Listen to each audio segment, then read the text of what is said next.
As far as I'm concerned, he doesn't need to even take this any further. He needs to sit his behind down, go home, and lick his wounds. He put himself in this situation. It is what it is. I'm going to remind everybody in America and beyond what I said yesterday. If it were up to me, whether it was upheld for 6 games or reduced to 4 games, this man would be suspended for stupidity. Finding yourself in this situation, putting yourself in a situation where over the course of 3 days, July 17th, 19th, and 21 of 2016, you had 5 separate incidences allegedly involving domestic violence with this particular woman. You know, if it was one time and you're denying it, it's he said, she said.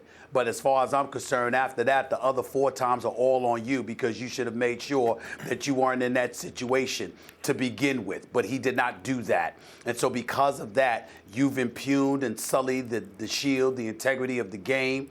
Your conduct or alleged conduct or imagery that you brought to the equation is to the detriment of the National Football League as far as they're concerned.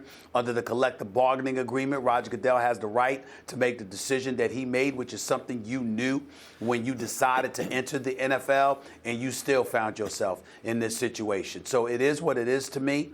It's just one of those situations that's incredibly unfortunate. I'm not surprised that the arbitrator upheld the decision because the arbitrator, his job, Harold Henderson's job, wasn't to define guilt or innocence on a part of Ezekiel Elliott as the lawyers on Ezekiel Elliott's side are trying to proclaim.